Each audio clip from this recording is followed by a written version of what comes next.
Imagine waking up in a strange place, where all familiar things disappear, and the only companion is the deafening silence. You try to make sense of it, connect the dots, but the scenery around you seems indifferent to your effort. It's like endlessly asking the universe why, and never getting an answer. This feeling, the human desire for meaning facing the vastness of a cosmos that offers no answers, is what we call the absurd. Albert Camus, one of the great thinkers of the 20th century, invites us to explore this tension. He describes the absurd as the collision point between our hunger for clarity and the reality of a silent, almost impenetrable universe. However, Camus does not leave us in the emptiness of this discovery. He invites us to go further, to look at chaos with courage, and perhaps even with a smile. But here is the provocative question. How do we find happiness when the universe refuses to answer our questions? And more importantly, what do we do with this overwhelming silence? Today we will explore these questions through Camus' eyes, dive into his philosophy of absurdism, and discover together how to transform emptiness into fullness, and chaos into a stage for our own creation. Albert Camus defined the absurd as the inevitable collision between the human desire for meaning and the indifference of the universe. For him, it is not that the universe is cruel or malevolent, but simply silent. It does not answer our questions, and it is in this lack of answers that the absurd is born. This confrontation between our relentless search for clarity and the indifferent reality creates a void that, for many, may seem unbearable. To illustrate this tension, Camus referred to the myth of Sisyphus, a figure condemned by the gods to roll a stone to the top of a mountain, only to watch it roll back down repeatedly for all eternity. At first, this story seems like a perfect portrayal of futility and despair. However, Camus offers a twist. He challenges us to imagine Sisyphus happy. Instead of seeing his task as punishment, Sisyphus finds freedom by accepting his condition and rejecting despair. He transforms the apparent uselessness of his existence into an opportunity to assert his own strength and determination. What makes this perspective so powerful is that Camus does not suggest escaping the absurd, but facing it head-on. He rejects nihilism, which would be to give up entirely on the search for meaning, as well as easy or illusory explanations, such as appealing to a divine order that transcends the absurd. For Camus, true freedom lies in recognizing the absurd, embracing it, and still creating meaning in our own way. This approach is more than a philosophy, it is a way of life. Camus challenges us to resist the temptation to abandon the struggle and instead find joy and dignity in the battle itself. Like Sisyphus, each of us is called to carry our stones, not as a burden, but as an expression of who we are. Happiness, then, is not found in the final destination but in the ongoing journey, in the act of pushing the stone and feeling the strength that emerges from the effort. Confronting existential silence is a universal experience, although we often try to ignore it. At some point, we all face the feeling of being lost, disconnected, or without purpose. It's as if we are shouting questions to the universe. Why are we here? What is the meaning of it all? And all we receive in return is an overwhelming silence. This experience is not exclusive to Camus' philosophy. Christian existentialism, for example, faces the same dilemma, but responds with a call to faith. For Søren Kierkegaard, the silence of the universe is not a sign of its indifference, but an invitation to a leap of faith, a conscious choice to trust in something greater, even without evidence. In Buddhism, the approach is completely different. Instead of seeking answers outside, the practice focuses on accepting the present as it is, without the need to impose external meaning. Here, silence is not something to be feared, but a state of being to be understood and embraced. However, for many of us, existential silence does not seem like an opportunity but rather an absence, a void that can be paralyzing. Think of moments when you felt disconnected, perhaps facing a loss, an unexpected change, or even during the monotony of daily life. These moments have a way of confronting us with the fragility of our existence and with the unease that arises when we realize the answers we seek may never come. But what do we do with this silence? Ignoring it only prolongs the unease. Facing it, on the other hand, is an invitation to transformation. By confronting the void directly, we discover that silence is not the end, but the beginning of a new relationship with ourselves and the world. It challenges us to abandon unrealistic expectations and open ourselves to a deeper connection with the present, even if the present does not offer clear answers. Finding meaning in a world that seems devoid of meaning is one of the greatest challenges of the absurd, but for Albert Camus, it is also where our greatest freedom lies. Instead of seeking a predetermined purpose or one imposed by external forces, he suggests that we create our own meaning. This creation is an act of revolt, a refusal to accept the indifference of the universe as a limit to our lives. Camus encourages us to see life as a blank canvas. Instead of waiting for the universe to provide us with answers, we have the freedom to paint our own story, to fill the void with meaning created by ourselves. This approach does not deny the absurd, but transforms it into an invitation to live authentically and intentionally. This creation of meaning can manifest in many ways. For some, it is in art that they find the expression of their essence. Whether by painting, writing, dancing, or singing, the creative act becomes a means of giving form to the emotions and experiences that define who we are. For others, meaning is found in human relationships, in the deep connection with friends, family, or partners, where the exchange of affection and understanding becomes a reminder that we are not alone. Work can also be a source of meaning when it is done with purpose and aligned with our values. Even small everyday actions like caring for a garden, cooking a meal, or helping a stranger can carry symbolic weight, transforming the ordinary into something extraordinary. These acts do not solve the absurd, but show us that we can create meaning even amid chaos. Camus does not suggest that creating meaning is easy. It is a constant task requiring awareness, effort, and a willingness to accept uncertainty. However, it is also an opportunity to assert our freedom, to shape our lives according to our own choices and values. In the end, the meaning we create does not have to be grand or definitive, it only needs to be true to us. Happiness, for Albert Camus, does not depend on definitive answers or finding an eternal meaning.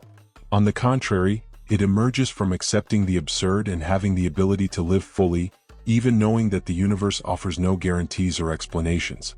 This vision challenges conventional logic, which often associates happiness with certainty, control, or the absence of conflict. Camus invites us to find joy in chaos, to realize that life is made of moments, not a grand final design. Happiness is not found in the destination, but in the very act of walking, in experiencing, creating, loving, and laughing even when the world around us seems uncertain or indifferent. It is a deliberate choice to value the present, instead of lamenting the lack of answers. This perspective requires a shift in focus.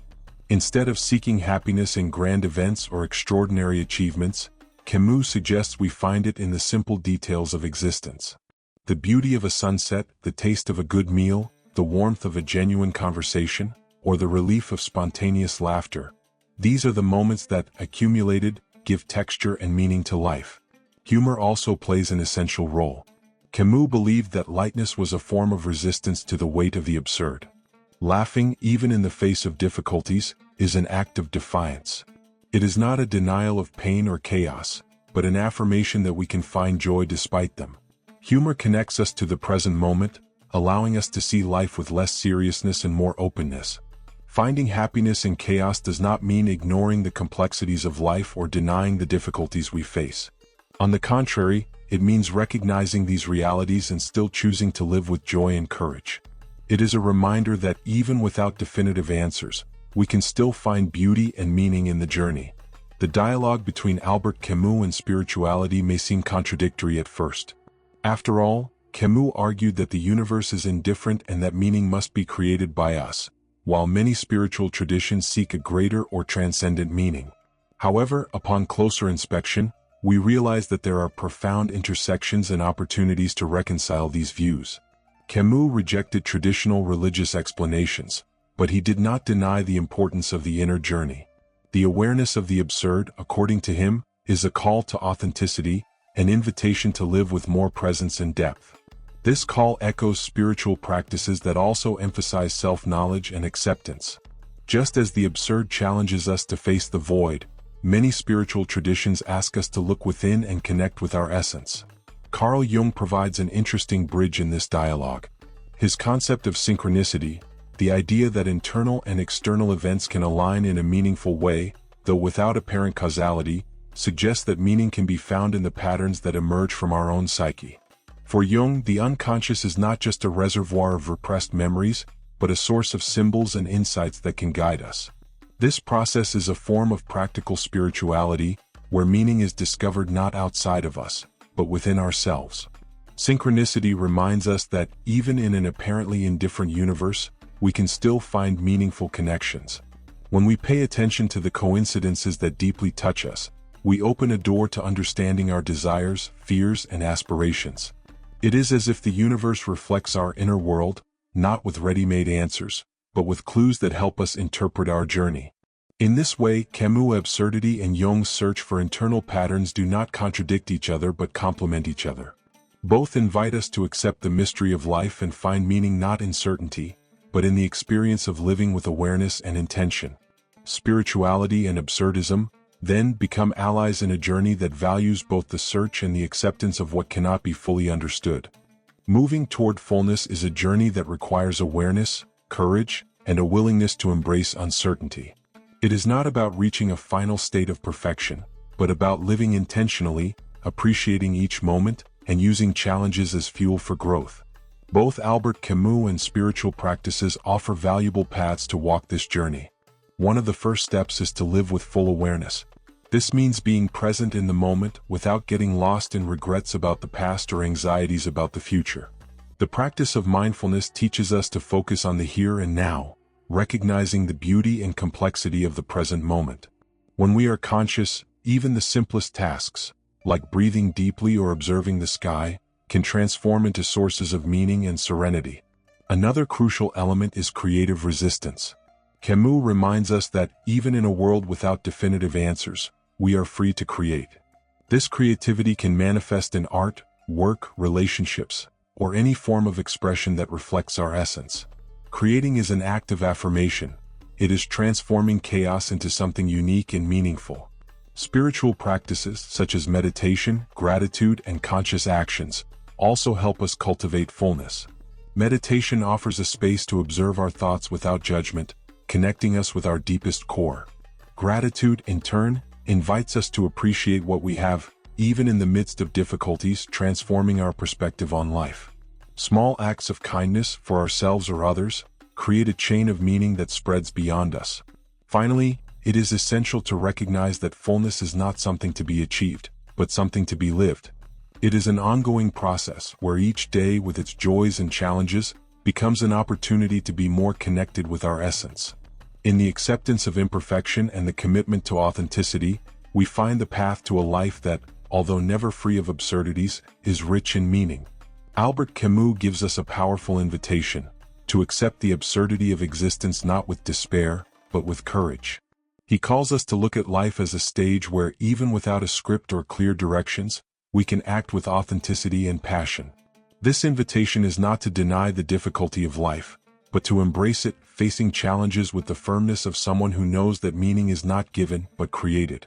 Imagining Sisyphus happy is one of Camus' most emblematic reflections.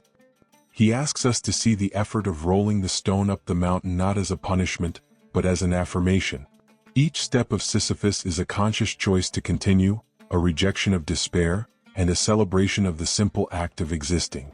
This metaphor inspires us to transform our own challenges into opportunities to find strength and purpose. Camus does not promise constant or easy happiness. He acknowledges that life is full of uncertainties and contradictions. But it is precisely in this rugged terrain that we can find moments of genuine joy, in appreciating the now, in creating something beautiful or meaningful, and in connecting with others. Happiness, for Camus, is not about transcending the absurd, but about living fully within it. This is the call he leaves us, to accept life exactly as it is, with its doubts and challenges, and still choose to live it with courage and gratitude. Perhaps the secret to happiness is not in understanding life, but in embracing it, transforming each day into a unique work of art. And now I ask, how can you imagine Sisyphus happy on your own journey? What small acts or shifts in perspective could transform the weight of the stone into an affirmation of your freedom and creativity? If you found value in this reflection, please like the video and subscribe to the channel to explore more topics like this. Share in the comments how you find meaning on your journey. Remember, fullness is not in the answers we receive, but in the way we choose to live the questions. Thank you for being here, and until the next encounter.